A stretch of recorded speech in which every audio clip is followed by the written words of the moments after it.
What's going on, everybody? Welcome back to another episode of The Burn Down. As you can see, Justin is dressed, I am dressed, and the occasion is our next guest is George Laboda, aka Gents Lounge, the fashion king. So if you're into that, which we already know you are, stay tuned because it is The Burn Down.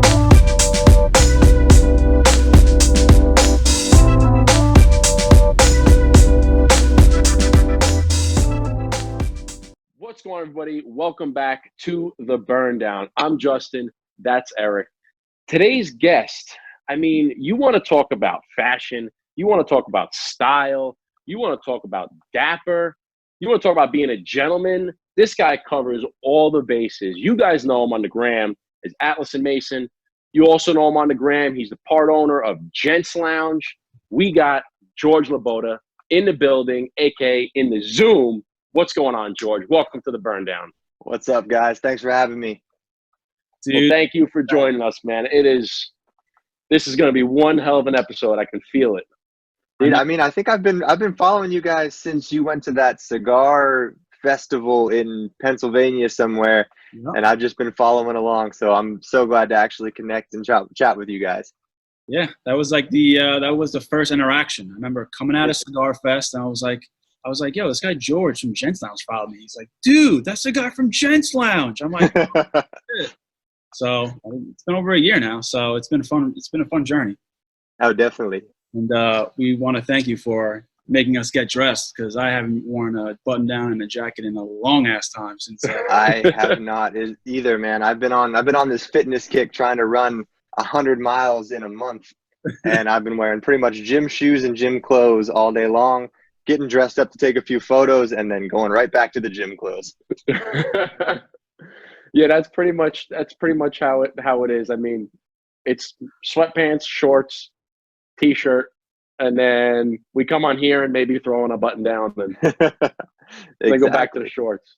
Yeah, there's not much to it. But we do have to ask, are you smoking a cigar with us today? I am not smoking a cigar with you, but I have been loving these Don Pepin Lanceros. That was like, I've been obsessed for like probably the last 4 or 5 months now. I bought a case of them just before quarantine started, and I've gotten to smoke like 2. So I'm looking forward to being able to get out in public and start smoking some cigars again, because LA does not make it very conducive to smoke cigars, especially if you live in an apartment downtown. You either got to go to a cigar lounge, and there's like 2 or 3 bars that'll let you smoke on their patio. Wow. So are you a Lancero lover like myself? I don't know if you've seen the cigar series that we did on Gents Lounge with my friend Pierre from Puro Trader, but basically ever since I got kind of gurued into learning about the different shapes and what they're all about, and kind of how the Lancero is the aficionado's shape of choice and it's the hardest one to roll. And I just kind of got really into that aspect of it. And then I also like the fact that it, one, lasts a long time and you don't have to smoke like a huge fat cigar. Absolutely. Yeah. I mean, I've always talked about it. I don't know if you've watched any of the previous episodes, but I'm a Lancero lover myself. I'm actually smoking a Lancero today. Nice. And I actually have that exact Lancero that you have in my humidor. But yeah, I agree. The flavors are just totally different on the Lancero. Yeah. It packs such a punch. It's a unique experience, different than all the thicker ring gauges. Definitely, because you get a lot less air, a lot more flavor. I went on like a Lancero kind of buying fest. I got the Nat Sherman Timeless Lanceros, and then I did the Tatuaje Little Monsters pack. So I got that whole pack of Lanceros, and then I got some Oliva V's as well. I just went full on Lancero format, which most humidors are not set up to handle that many Lanceros. So it's been an interesting configuration in my humidor, but I'm working my way through them. Love it, man. That is pretty true, because I got a few Lanceros and my humidor is not fit through them. I have to like put them sideways. I got to like put them on at like an angle. Yeah, so it is what it is. What are we gonna do? But and most traveling cases too. Like I have a couple traveling cases, and they either stick out the top of them or you're right, you have to put them sideways. They don't, because it's only about 6 inches, and Right. most Lanceros are like a half an inch longer than that, so they just don't fit. Yep. So before we enter into our first question with you, my friend, Justin and I will spark up a cigar. Do you have a drink Yes. handy at all? I can get a drink. Let's get Yes. a drink. So, Okay, I will get a drink. You spark up, I will grab a drink real quick. Perfect.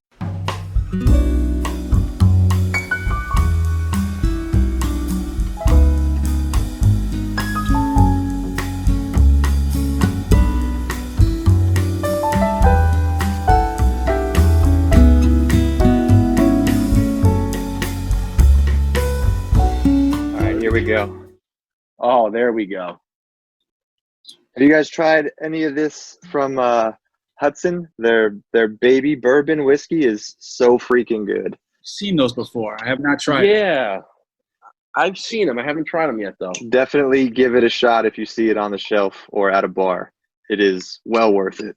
Yeah, I got a little bullet. Well, it's awesome. That's Great. like my go-to, always on the shelf. With just a little bit of a lemon in it. That's all I need. Something refreshing out here. It's hot out here. Is it getting humid over there? Yeah, I specifically got dressed just for you because I'm sweating bullets out here, and it was worth it. I bought an umbrella today at my new table, so I was like, "You got to go all out." Hey, the lighting looks good, man. Thanks, bro. Thank you. So before we'll get into it, so our first question for you is just, who is George Laboda, and how was the Gents Lounge inspired? All right, so George Laboda, who is he? Basically, I grew up in Erie, Pennsylvania, very small town in northwestern Pennsylvania, pretty much like 2 hours from Pittsburgh, Buffalo, and Cleveland, like right in the middle. And not a lot of fashion going on in Erie, Pennsylvania. I think like we had a party when Old Navy came to our town. Like we all got tech vests. It was crazy. So that's where I was coming from. And then I ended up going to college, going to film school in Long Beach, California. And then basically right out of film school, I got a job working for Discovery Channel. And I edited television for them for 3 or 4 years, worked on a show called Tech Toys 360, which pretty much was like, and we did like how it's made, except instead of doing like tin foil and CDs, we did Ferraris and Porsches, which was a ton of fun to work on. And I got to experience some pretty cool stuff. But while I was there, I felt like all the producers that were kind of handling my editing abilities were just like, it needs to look like this. And I had no creative control over what went into the episodes anymore. So I started a clothing company called Atlas and Mason.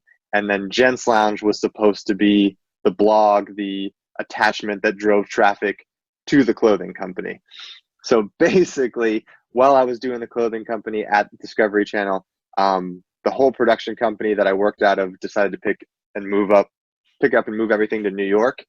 And I didn't really want to go to New York at the time because I had just left 18 years of winter and was like, I'm good with LA and hanging out on the beach. So I jumped into the clothing company full time, ended up meeting my business partner, Blake, at a party that I threw for some leather goods that we launched. And I pitched him the idea for Gents Lounge because he had about 10,000 Instagram followers, probably like 5 or 6 years ago. And I was like, wow, you have 1 million followers essentially at this point. And I was like, look, bring your people over to watch these videos and I'll produce all the content for it. So basically that's how Gents Lounge started, and that's how it kind of grew to what it is today. Yeah, because you guys have some like, over 500,000 followers on Gents Lounge, I believe, right? Yes, for something now. I think the algorithm got us a little bit, and we purged some that were, because we've been doing this for 7 or 8 years, and I always tell people that, the people that followed us 7 or 8 years ago, granted, they might not even use Instagram anymore or be. So it's always good to have fresh followers that keep following you.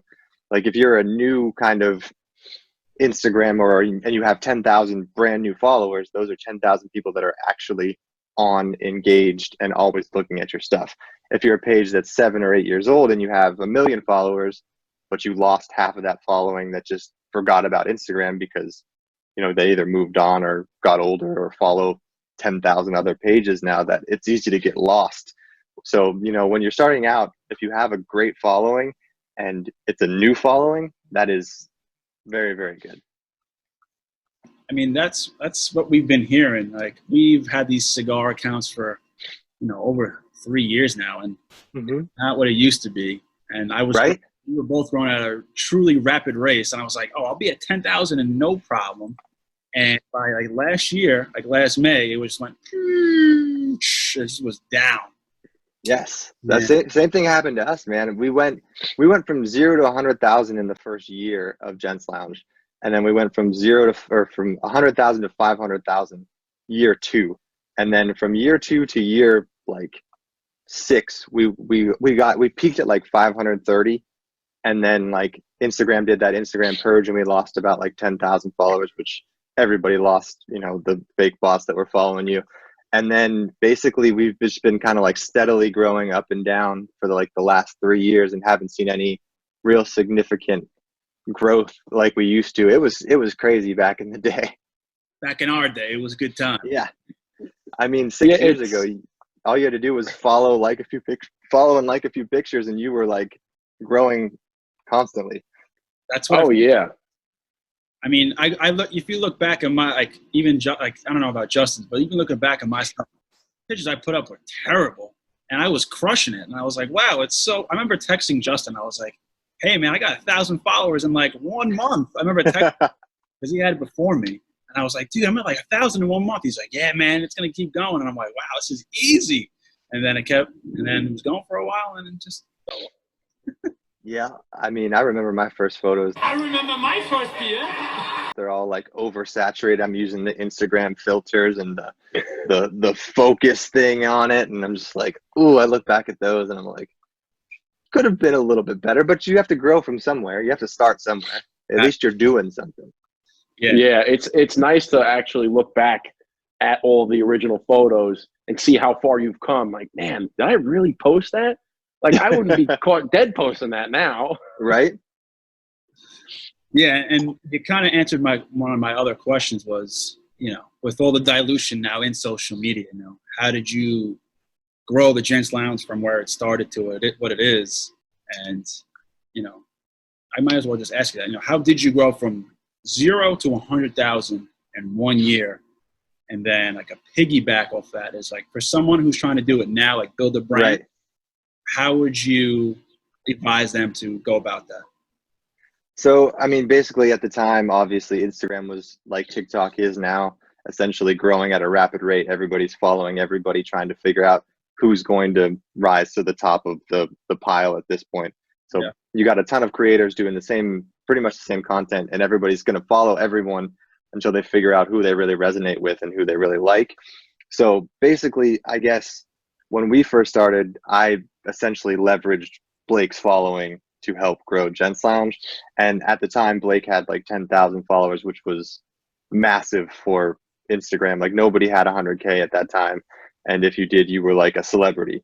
So Blake had a few of his fashion connections that we kind of worked out a deal with, and we produced a lot of video content for their pages. And in turn, they would shout us out on a regular basis. Like Men's Fashion Post was one of them that would pretty much, and I think they had about 100K at the time too. So basically, I think when they shouted us out and we were such a small page that we grew so quickly that we ended up being the like suggested user for pretty much everyone that followed any type of men's fashion page, which worked out really, really well for us at the beginning. And then basically, I guess if I was going to give someone advice on how to grow a following, I would say, you know, leverage your connections, work with brands that fit your demographic. And obviously, you know, you guys do it together. You guys shout each other out because you're in each other's Instagram stories. And then basically any, you know, cigar brands that would like to feature you, or if you could shoot content for them. Basically, if you don't have the following to back it up to do like sponsored posts yet, just leverage your creative services to work with the brands you want to work with. So that's how I started doing pretty much all of the whiskey stuff that we started, and all of the clothing stuff we started was like, I'll shoot some lookbooks and some extra content for your page, because you're going to have to post every day now that Instagram and social media are a thing. So basically I would provide, 20 images a month, and then they would provide me with, free clothes at the time. And then we kind of worked out brand partnerships as we grew together. So you mentioned that you'd get, free clothes from different sponsorships and shooting ads and stuff like that. So one of the questions that I wanted to ask you, and, I've been following your page for quite some time. I know Eric's been following you for a while, and I see, pretty much every post is a different outfit. So how, over the years and, at right now, I guess the question would be right now, how many pieces of clothing, like how big is your wardrobe at the moment? Humble with the two mannequins in the background. Yeah.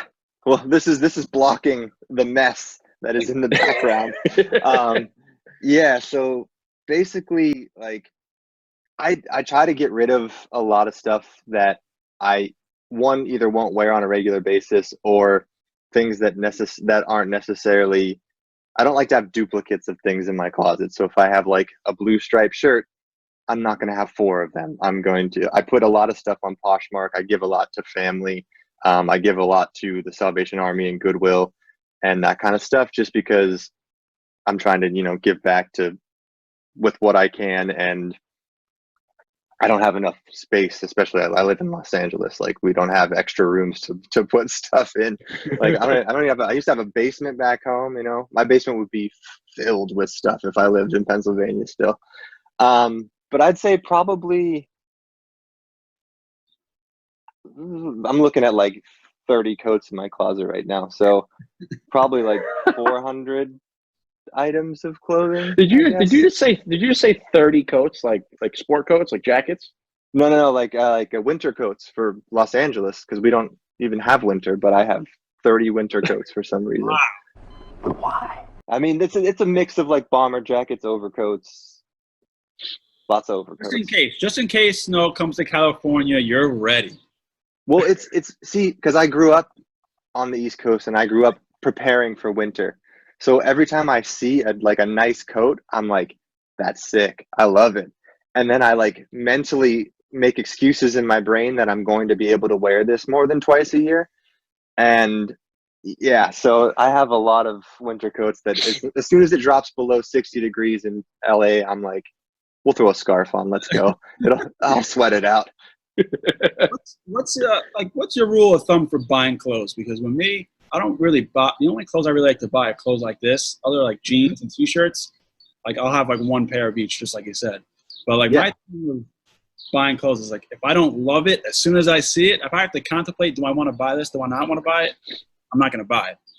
Right. No, that's 100%.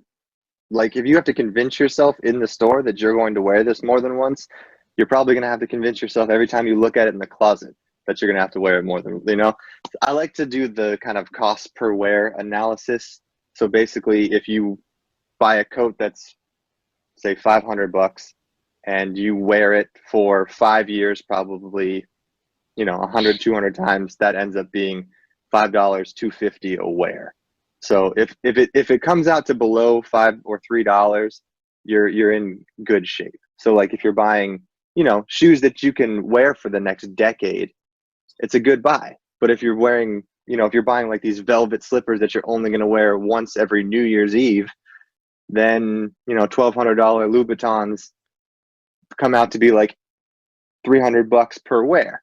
So, if you can justify it by how much use you're going to get out of it and how much you're going to wear it on a regular basis, then you can pretty much justify any price for anything if you wear it enough. That's a really good point. Yeah, that's a really good analogy. The cost per wear. I've never thought of it like that. That's like for example, I meay have a Mont Blanc wallet that was, a couple $100, but it's on me every day. So, you can spend a little bit more money on your accessory, like your watch that you wear every day, or your wallet that's always in your pocket, because you only need one of it and it's always on you. Absolutely.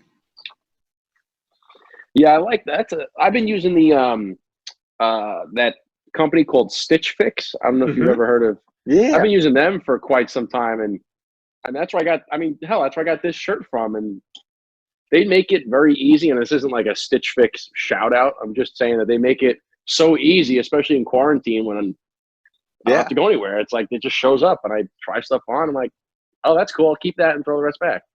And they send you good stuff too. Like I think I got a few boxes from them, and it was like Hudson denim and like really nice shirts, like 7 Diamond shirts and stuff. And I was like, I work with all these brands on a separate basis, so it's quality stuff that comes in that box.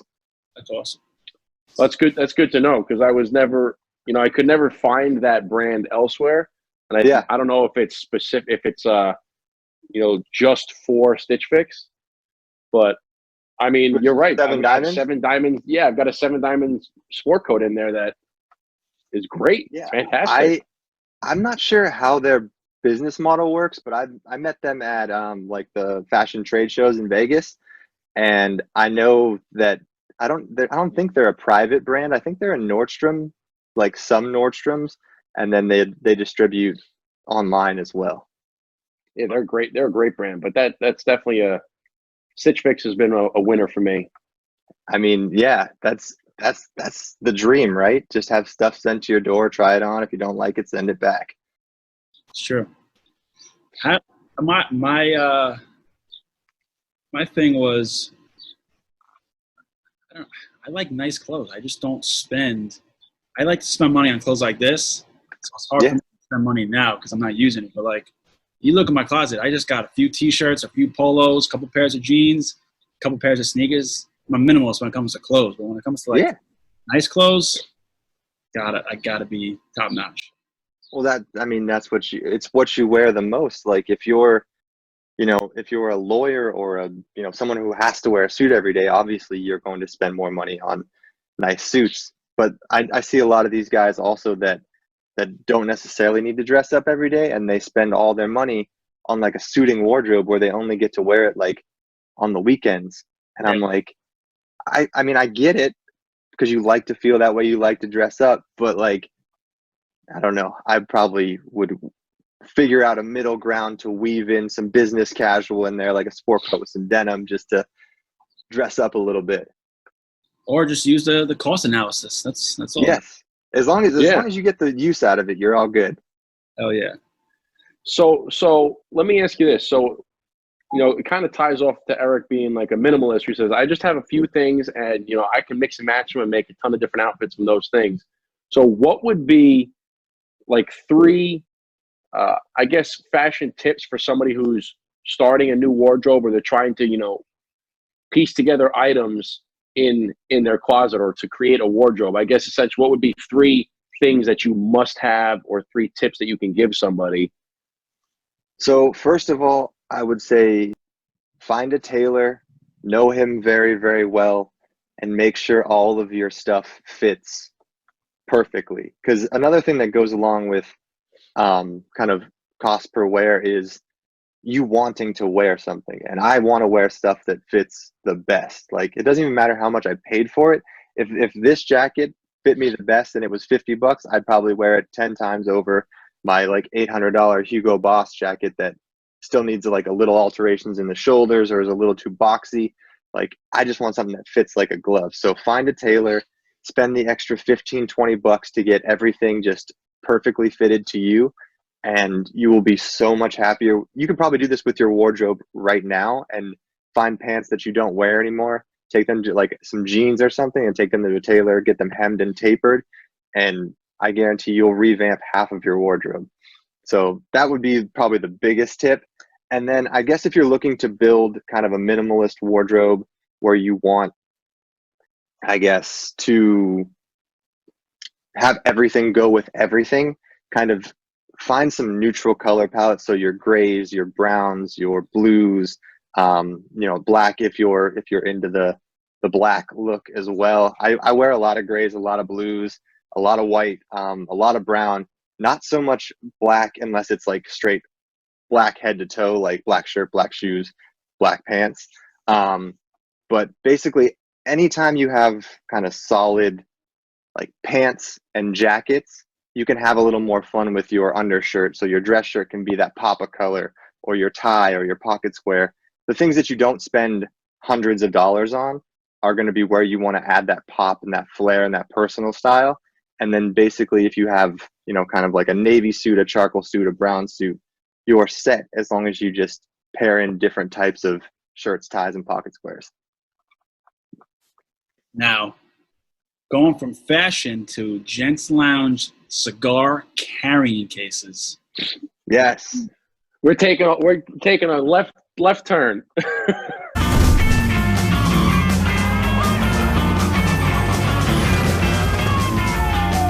I gotta. Yes. Because I'm thinking about this, and I'm thinking about, well, I want a slick Gents Yes. carrying case.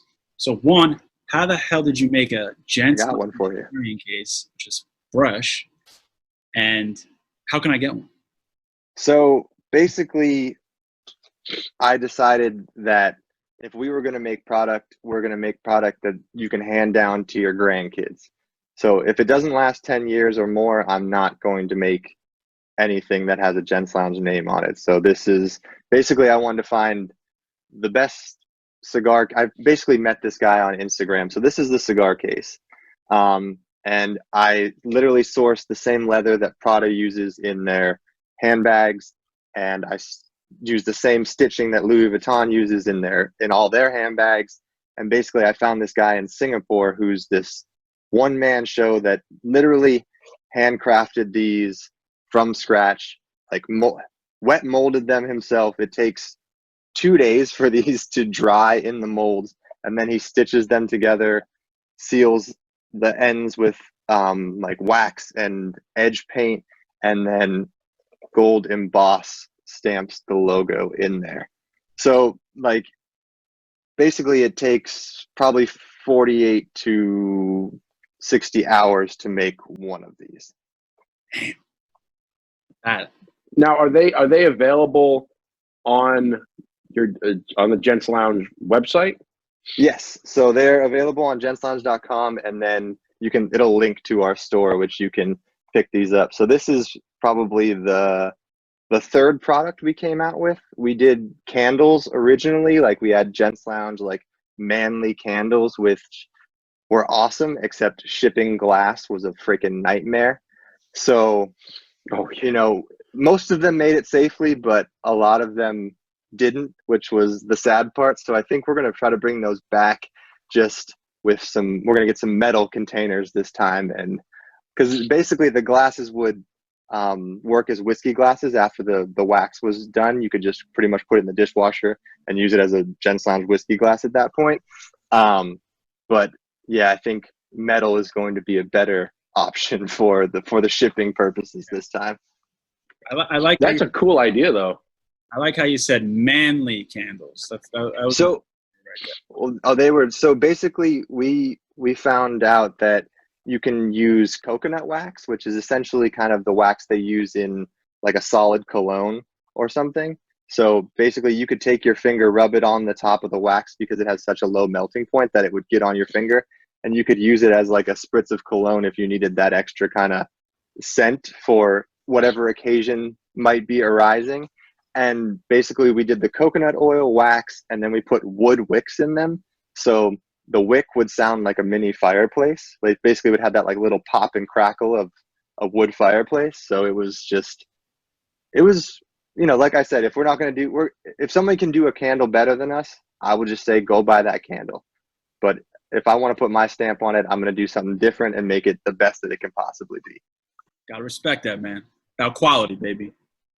Hey, I mean, if that's people pay, you know, you want to pay for quality and you want to actually feel like you're getting a good deal, because a lot of times luxury has that illusion of quality without actually being quality, and people just bank off the power of the brand they developed 20, 30 years ago and slap, you know, their brand name on pretty much garbage these days and still charge you $700 for it.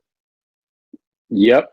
Yeah, it's a shame. It's a shame that it's like that, but no, you're right. That's why sometimes, you know, I'll tell people, like, don't knock on, you know, if you find and it goes with anything. If, you know, for instance, bottles of wine, like if you enjoy drinking a $5 bottle of wine, then who is anybody to tell you that's not the way to go?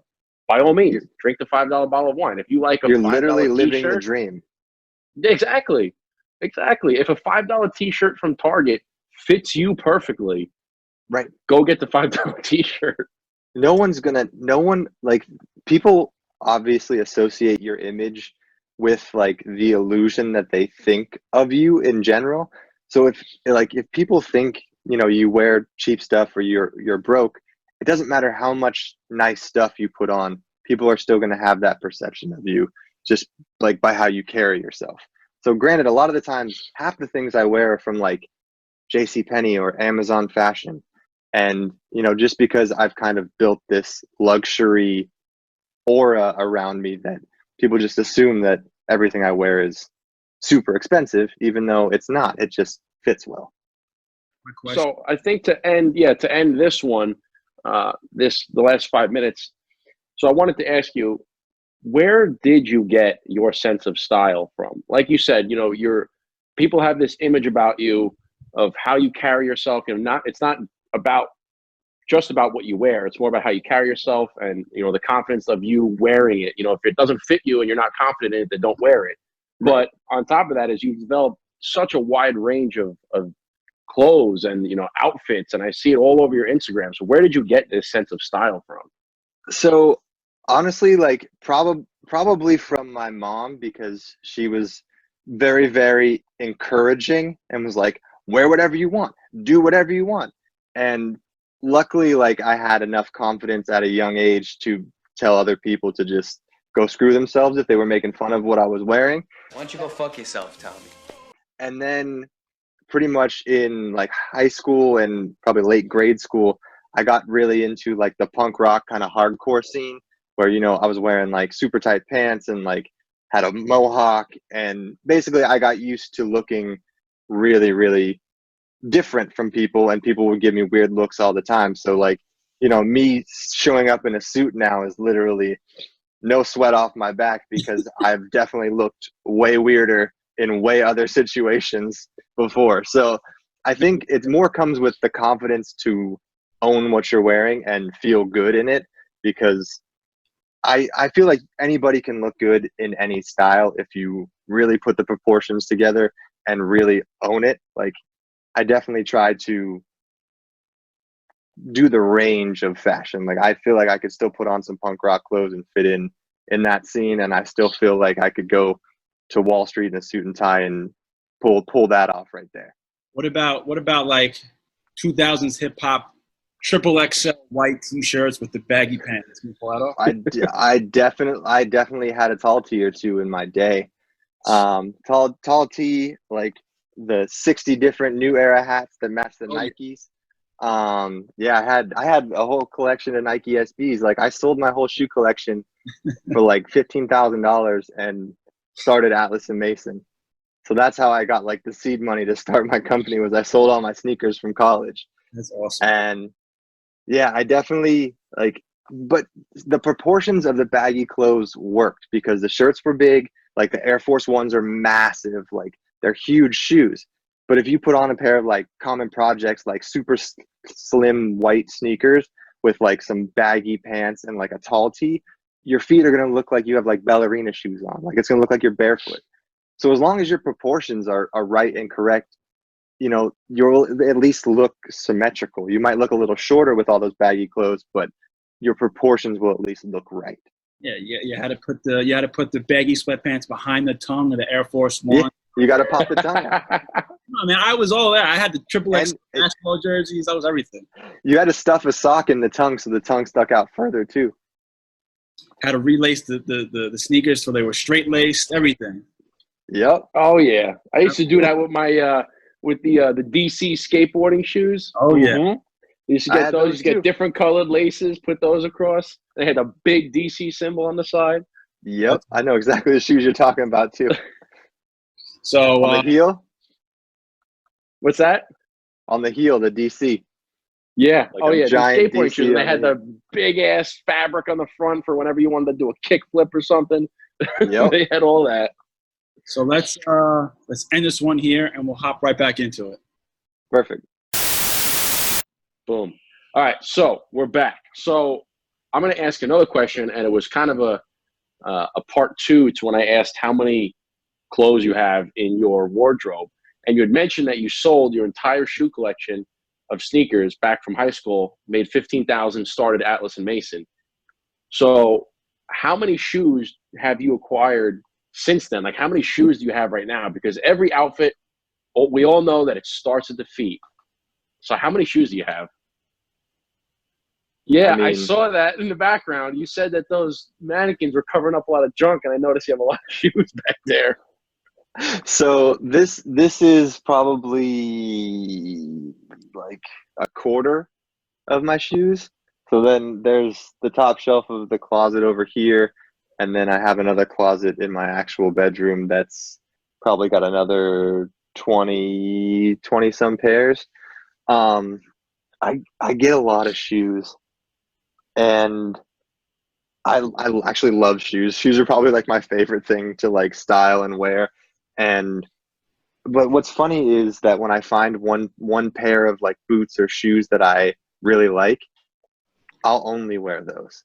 And you'll see the same exact loafers in like the next 5 photos, and I'm like, I should probably wear a different pair of loafers next time. But you know, when something fits really good and it works, you just, you know, you stick with which is, I think, a lot of people's issue, that I guess are going out and buying all these different shoes. And, you know, you listen to all these fashion channels and they tell you, you know, you need a wingtip and a monk strap and an Oxford and a tassel loafer. And the truth is if you don't actually need all those things, or you don't like all of those things, you're never going to wear them, even if you have them in your closet. So buy what you like, wear what you like. And I would, you know, definitely recommend going with a brown or a solid color other than something crazy like a red or a blue, because you're going to get more use out of it. It's going to be more versatile. And chances are, if you're spending good money on a pair of shoes, you want them to last and wear them with pretty much everything you got. So what's your favorite pair of shoes right now?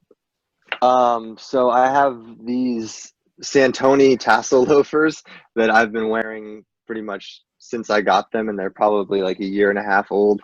But I mean, there's just something about that shoe that when your foot slides into it, it's like going into like a soft thing of butter, and it's just smooth and comfy. And it feels like the shoe was made for you, even though, you know, they make hundreds of them every year, and I understand why they cost so much money. Once you find it, you find it. Sometimes you just need one to let you chill for like the next couple of years. And well, then that one spoils you for the rest of them. You're like, well, they're not as comfortable as this, so I'm gonna go with these again. Yeah, that's like these shirts. Justin and I, we've had this tailor that made these custom shirts, and this was like one of the first batches I got like 3 years ago or so, and it's thrilled me, because anytime I buy a button down now, it needs to be good over here, good on down here. That's got to be perfect on my wrist line. If it doesn't have the embroidery on it, like, I'm spoiled now. Right. I go back to going to, like, I used to go to Marshall's and just buy button downs. Now I can't. Yeah. Well, I mean, that's the thing now, is like, custom is nowhere near as expensive as it used to be. And for essentially like $10 to $15 more, you can get a full-on custom shirt for the same price as what you're paying for the shirt from wherever you're getting it, and then paying $15 to $20 for a tailor to do the exact same thing for you. It's crazy. It's definitely true. And I mean, and Eric, when Eric was mentioning the tailor, I mean, I've gotten a suit from that tailor, and I've had other suits that I bought and I had them fitted for me, but then I got this one custom from him, and there is nothing like putting on a suit that was made for your body, a bespoke suit. You put it on, and like you said, you have that one, you know, the one jacket that it doesn't matter how much you paid for it. If it fits you the right way, you're going to wear that 10 times more than everything else. Right. And that's exactly how this suit is. And it's like, I've tried to find every excuse to wear it because it just fits so damn well. And you love it. Like, well, you feel good in it. That's the important part. I have about probably 8 sports coats, and this is my only custom one. And if you look at pictures of me through the years, most of the pictures are in this one, because I mean, you can see it. It fits perfect. It's just nice and tight. It's made for me. It's made for Eric. So nothing like it. I mean, well, that's the thing is like, especially with the coats and the pants, when you're getting custom, like, you know, you might be, you know, a 32 or a 34 waist, but you're actually like a 33.5. And, you know, that 33.5 fits perfect. You don't have to like squeeze, and there's no extra room when you button your pants. It's just like the perfect fit around the waistline, which is so hard to find unless you're like exactly those sample sizes. Definitely. And another thing like to point out is like when you know, I find that when you buy a shirt off the rack, one thing that I really look for and I like about the custom shirts is the armholes being smaller and made for your arm.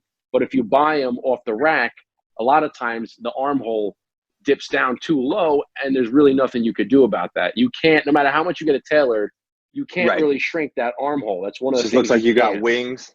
Yeah. So when you get it actually made for you and it fits your armhole, it makes the shirt, it takes it to that next level, makes it look so much better. Well, I mean, when you think about it, people that are making shirts for the masses, they're like, it's got to fit everybody in the neck and make sure it's wide enough to fit whatever is going on down below that. So they have no clue like what everyone's shape and size are. They're just shooting for mass appeal. Like, it's good enough, and that's what they're going for. What I call it, I don't know if you have a term for it, but when I put a shirt on and it's too baggy in the back and you tuck it in, it hangs, I call it the parachute. So once it's parachuting, I'm like, got to go. I can't be walking around and it's flapping over in the back. I look like a bum. I'm like, well, it sucks when you have like a big chest in back and you need that width up top to fit your shirt, but then all that width just stays straight to the bottom, and you have all this extra fabric that just chills in the back and with nowhere to go. And I've even seen like my father years ago was like, oh, the secret is just tucking it into your underwear. And I'm like, well, then you sit down and then your underwear starts hanging out. I'm like, that doesn't work. And then I seen like actual companies, they make like boxers or like a device that you put like over or underneath your pants so you can tuck it in so it doesn't come up, which is a pretty good idea, but I don't know. It just seems like a lot. I mean, I've seen those as well, but it also seems like a weird situation, especially like on a date. Like, how do you take a girl back home and you're just like, hang on, let me unbuckle my shirt real quick. Yeah, like the same thing. It's like that's like, you know, you go on a girl and she takes like a chicken cutlet out. She's like, oh, hold on, right? What's going on? I mean, at least you know what it is. Like, I don't think any girl's ever seen like, hang on, let me unbutton my shirt from my pants from my socks real quick. You know, like that's a new thing for most girls.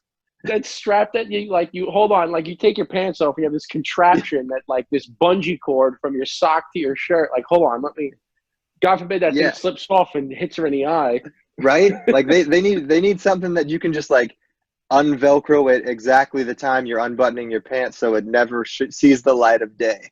Like, it needs to slide off from the bottom. Maybe that's the next Gents Lounge product right there. I mean, if it'll last you 10 years, I'll make it.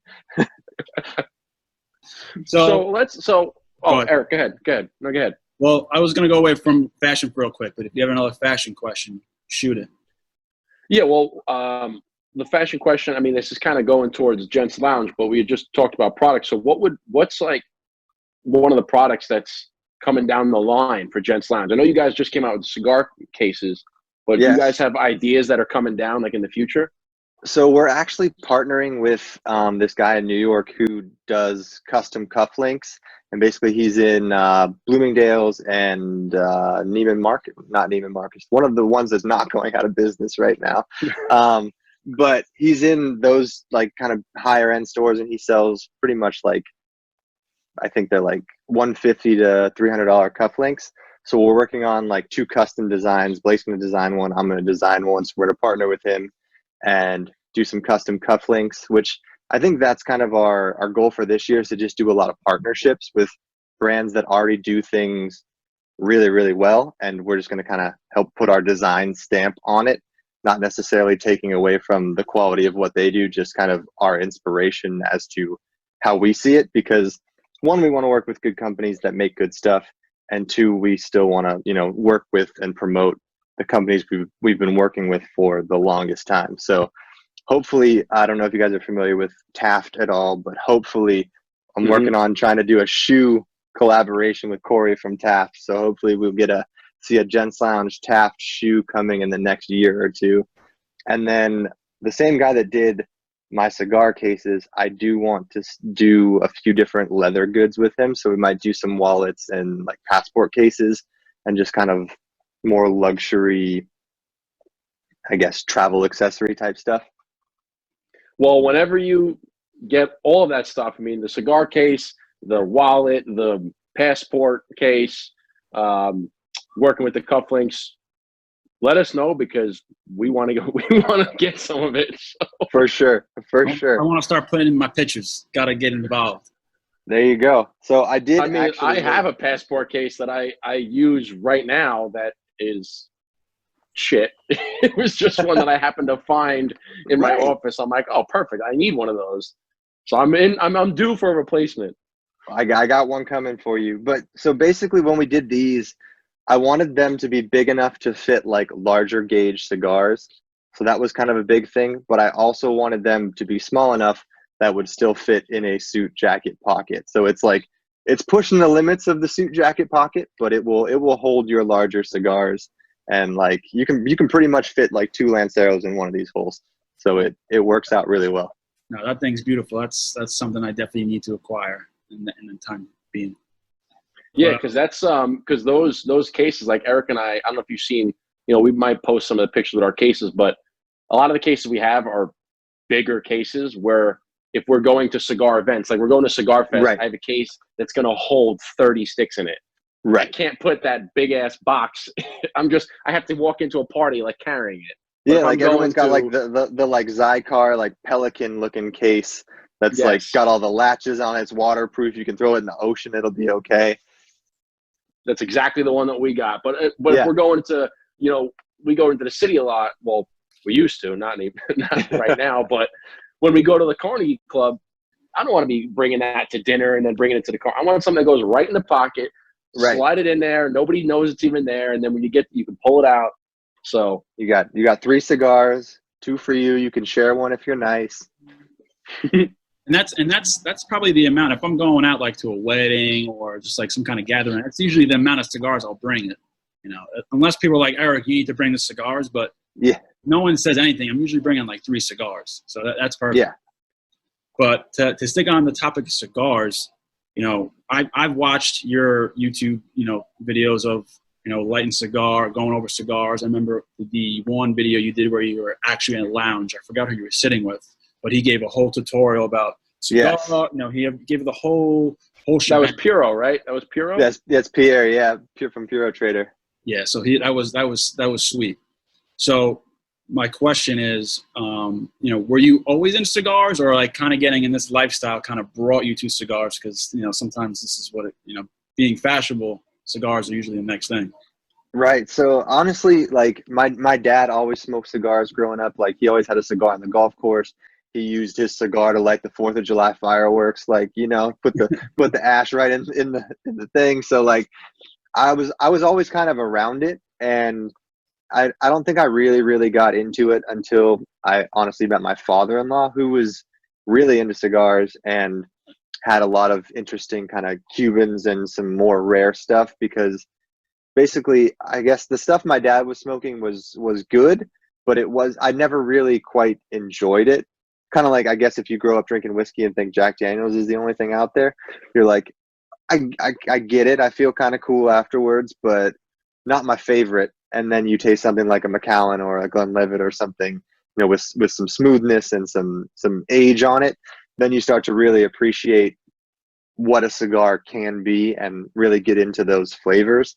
So I did kind of jump into the gentleman and the menswear. Angel's Envy, that's good stuff. I just looked over. I'm running low. I'm like, oh damn, I gotta pop this off. But I did kind of jump into everything all at once. Like I wanted to make craft cocktails. I wanted to learn about cigars. Basically, we started Gents Lounge because I wanted to learn about all of these things that I didn't really know much about, but I was very, very interested in. And I figured if I could provide this information to younger guys and maybe guys that didn't have like the coolest dad growing up, because if, you know, you're not going to get all of these aspects from your dad. You're either going to get, you know, some of the business, some of the suiting, some of the attitude, but I guarantee we cover pretty much front to back everything that you may have missed out on your upbringing or your childhood, which was kind of our goal, was to help guys become better guys. So if you want to learn about wine, like, you know, opening a bottle of wine for your father-in-law, or trying to pick a wine off a wine list, which is the most intimidating thing when you have no freaking clue what you're doing and you're with people that actually know what they're looking at. So I mean, but then you kind of start to realize that most people really don't have a clue. So you're just jumping in there, and as long as you know a little bit about something, you can hold a conversation with literally anybody. So what would be, so you had mentioned, you know, whiskey, and I know that I don't know how far back it was, but I remember you did a post about a whiskey called, I think it was Bren. Was it Bren whiskey? Yes. So can you tell me a little, because I remember you posted and you were raving about it, and I've been wanting to get a bottle of it, but it was a clear whiskey that so had the nice flavors. I remember we were talking about pairing with a cigar. And so Bren is essentially like what a single malt in Scotland or like a Japanese single malt would be, except they age it in old cognac barrels instead of old bourbon barrels. So you get that, like, that sweetness and that kind of caramely candy flavor from cognac, but it comes with that like smoothness of the single malt. So you know how cognac can sometimes be a bit like syrupy and kind of taste like, like syrup, it's like too sweet syrup. So it's like a perfect blend. Yes, it's like a perfect blend between like a single malt Scotch and then the sweetness of the cognac, which goes really well with smoky cigars, and then you get the sweet from the. It's almost like a rum-esque, like a good sweet rum. Honestly, it's totally different than any other whiskey I normally drink, but I do like to drink it with cigars, and I do think if you ever have anybody that's not into whiskey and wants to try one for the first time, that is always like my go-to first pour for, especially like the ladies that come over that are like, I don't really like whiskey. So we always pour that, and they're like, this is really good. Yes. And it doesn't intimidate them because of the color. Like sometimes when you pour out a bourbon and then instantly they see the darkness, they're like, I'm not going to like it. But, you know, because they're used to vodka. Yes. So if you pour this out, it's clear, and you said, listen, don't even tell them just try this. And right off the bat, they're not afraid of it. Well, and the company, Bren, is also female owned. Allison, the owner, is like the nicest person on earth. And I always say, you know, it's female owned. You got to support.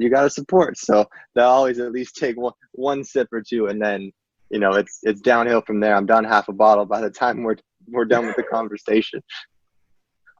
I'm trying to look through, because we've had clear. I brought on clear whiskey on our podcast before, and I got it up here in, you know, like where I am in like White Plains area in Lower Westchester, and I can't find the picture of it, but it was clear whiskey, and I bought it. I remember it was I find it. Wasn't it like out? No, wasn't it Alabama? No, that was Clyde Mays. It was Alabama. It was I have a picture. Oh, it was a name. It was like Arkansas or I got it here somewhere, and it's gonna. I can't remember. But while Eric looks for that, the one that we brought on that was delicious was Clyde Mays.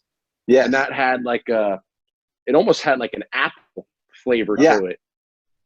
And I remember when he brought that on, I had never had it before. He brought it on. We tried it.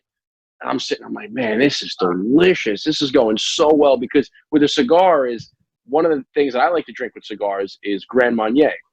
Yeah, and Grand Marnier, like you said, is a cognac, and it's a little bit sweeter. It definitely has a syrup flavor and a syrup texture to it. Right. But I enjoy the sweetness with spicy cigars because you get that balance of sweet and spicy. So when he brought that on and it had the apple flavor, I'm like, man, this pairs so well. And that's what specifically made me buy it, because I went to a whiskey tasting and she was like, yeah, you get hints of apple, you get hints of this. And I just heard apple and I was like, all right, I got to try this. And I bought it and I was like, all right, this is the stuff. So I brought it to Justin. He was like, let's do it. But It's That stuff Kansas. is bomb. I don't know if you can see it, but it's Kansas clean Yeah. distilled. So it's a Okay. whiskey, but it's clear, and it's the guys up here in New York, and it was good. I mean, it did not taste like the brown whiskey that we're typically, that we're used to. It was definitely Right. a unique flavor, which I was super impressed Well, that's what I mean, obviously the barrel puts the color in the whiskey, and like you it's interesting to see like I'd be interested to see that whiskey aged in a barrel, so you can tell the difference, just to see what differences the barrel made to it. Because when you get that clear stuff right off the still, it's usually you get some like green apple a lot of like light, like kind of, I guess, crisp flavors. But then once you put it in the barrel, you get kind of like the more mellow, like woody caramel, vanilla notes. That's what the wood kind of brings out of the whiskey. Yeah, that's it's like the Jefferson small batch, like some of the Jefferson bourbons. That stuff's so good. It's solid, and same. Have you had the ocean one? Yes. Exactly what I'm talking about. I was at the same exact whiskey event, and they said that the whiskey is like partially aged in barrels at the sea, so like at the bottom of the ship, it gets infused with the salt water, and I'm like, wow, this is like the process makes you want to buy it just because it's so interesting. Dude, yeah, I mean, and I don't know if it's like a mind trick, but you feel like you can taste the salt water. Like I like get that like Yes. saltwater taffy Yeah. kind of sweetness, and I'm like, this is good. I think You can smell it. You can smell Yeah. it too. it's also like the placebo effect. They like try to be like, oh, it's there's salt in here. They're from the salt water, and you think, oh, it's salt. I taste it. I get it. Right. But That's like my go-to gifting bourbon. One, because the story is super cool, and chances are every time I buy it for somebody, they probably have never had it before. Yeah. So like that's always like my go-to gifting bourbon. it's Oh yeah. when I moved into my new apartment, that my girlfriend's father bought me that for that, and I was like, this is the perfect gift for a bourbon. But That's a good. solid. Yes. So since now we're still on the topic of whiskey, I wanted to ask you, so what is your number one whiskey? What's your favorite whiskey? And then part two of that question is, what is your favorite or one of your favorite cigars? I mean, you mentioned the Don Pepin Lancero is your crave lately, but all time, what would be, and it doesn't have to be the number one because that's such a hard question to answer. Right. It all depends on so many variables, but what would be one of your top whiskeys and one of your top cigars? Okay, so I'll do two whiskeys because the one I'm going to say is probably super ambiguous and no one's ever heard of. I really like this whiskey called Black Art. It's by a company called Bruichladdich. And basically what they did was they bought this old distillery that had pretty much shut down, but they kept the barrels aging with the whiskey that they had from like pretty much the 70s and 80s. And this new company came in and bought it, and they weren't aging the whiskey in the greatest of barrels. It was like old bourbon, kind of like standard stuff. So they pulled everything out, put it in like super interesting, like new wine barrels and just experimental stuff. And then every year they take like 4 or 5 of these barrels and they make what they call Black Art, because essentially they don't tell you the recipe. They don't tell you what's in it. It's just kind of a mystery every year, but it tends to taste very, very similar. And it usually ends up being like 25, 26-year-old stuff. And it's only like $300 a bottle for 25-year-old whiskey. Is like, you can't, like a Macallan 25 is like 800 or something, I think. So Yeah. it's an insane deal for what you're getting. And it's so good. But I will say that Four Roses small batch is probably like my go-to, hands down, like the best deal in whiskey, because you can get a bottle of that for like 28, 35 bucks, and it works well on its own, neat on the rocks. You don't feel bad putting it in a cocktail because it's not that expensive, and it's freaking delicious. That's an excellent whiskey right there. And like you said, if you're not breaking the bank, so it's okay if you put it in a cocktail. Right. Like I mean, I want to sip all the stuff that I spend good money on, but if I'm making drinks for my friends, I'm more than happy to pull out a bottle of Four Roses small batch and go for there. So favorite cigar, probably like the go-to always, if I had like one cigar for the rest of my life, would be like uh Partagas Series D number 5, number 4, one of those. Nice. That's probably like my go-to. Just I have a box of those in my humidor right now, and I've been dying to smoke them. So Well, there's no better That's time. an excellent stick. yeah, I mean, it's always consistent, and it hits the right spot for a lot of different moments. You know, when you want something that can do a lot of different things, that would be the stick for me. Well, I think it's Jordan's one of Jordan's favorite cigars. So you're right in the ballpark. There we go. But we're coming basically to the end. One final question, if Justin doesn't have anything else. We asked this on our last episode, and I thought it was pretty cool to ask. With the start of the new year and all the crazy stuff that's going on with 2020, what could be, what is one positive thing that you can take away from this year? It can be in your personal life, it could be anything. But what's one positive takeaway from so far the new year? Dude, honestly, like I'm probably like the only person that feels this way, but I loved being at home and just chilling. Like I just got a new puppy over Thanksgiving, and like I got to spend pretty much 3 months straight with her. She's like the best well-trained dog. Now she does everything on command. She knows exactly what she's doing. And I got to hang out with like my friends over FaceTime back home in Pennsylvania that I probably talk to like the 3 times a year that I either go home or they come to visit me. My family has been talking to each other more because they're on this, the house party app playing FaceTime games and shit. And like, it's honestly been kind of a great breather to just kind of chill out, relax. 'Cause I'm kind of always at least doing something every other weekend. Like I had 4 trips get canceled, which was not the most positive thing, but it was nice to just chill out and be home and kind of I'm ready to get back to work, but I definitely did not mind all the craziness and all the shutdowns. So it's been good to, obviously connect with people like you. I've been doing kind of more live streams and just connecting with people that aren't necessarily in my immediate friend group, which has been kind of great to just reach out and chat and meet new people. Completely agree, man. I mean, I love being home, so it's getting to a point now where it's like you're overstaying your vacation, so I'm ready to get back into it. But no, I couldn't agree more. Being able to, I feel like I've deepened some relationships with family and friends just by being able to have some extra time just to BS with them over, over FaceTime, over Zoom, and doing stuff like this, like meeting the coolest people that we interact with on social media. So, I completely agree with that.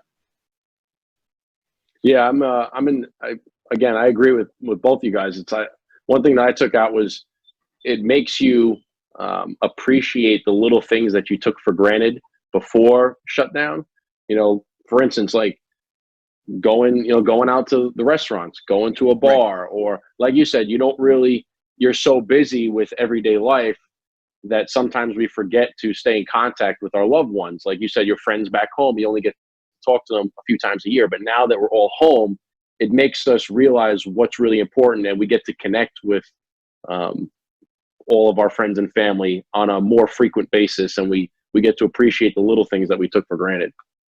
Yeah, I mean, it was more of I think for me was, I can't really call that person. Like they're probably busy doing, like it was more in my head that now I'm like, nah, they ain't doing nothing. They're in quarantine. Like I can definitely call them now. So there's no like, people love to give an excuse why they can't go out, why they can't, but it's like, you can't give an excuse not to just answer the phone. You're doing the same exact stuff that I'm doing. You're sitting on your ass watching Netflix. Exactly. I mean, I get it if you're in the binge zone though, and you want to finish the episode, but call me back after. Exactly. That's all it is. So, so I think we're coming down to the end here. So we just wanted to say, George, thank you very much for joining us on the Burn Down. We appreciate you taking the time out of your day. Where can everybody find you on all of the social media platforms? Rattle them off, and we're going to throw them up on the screen for people to go and follow you. Perfect. So I am Atlas and Mason is my personal account on Instagram, and then Gents Lounge is kind of our main account. You can go to gentslounge.com. We're Gents Lounge on YouTube as well, and then Gents Lounge on Instagram. So if you want to follow us at any of those, shoot me a DM if you have any fashion questions. I try to answer literally everybody. So if you have any questions or need any advice, let me know. I'm here for you guys. Yeah, I can attest to response to the DMs, because before even this, you were responsive to always speaking. So kudos to you, because not a lot of people on social media are very responsive. That's weird. I'm trying to break the stereotype. Amen, brother. Aren't we all? So with that, let's raise our glasses and cheers to you, George. Thank you very much for joining the Burn Down. And Cheers, take care. guys. George, Thank you. it's been a pleasure. Thank you for taking the time out for us, my friend. Have a good one, guys. Salud.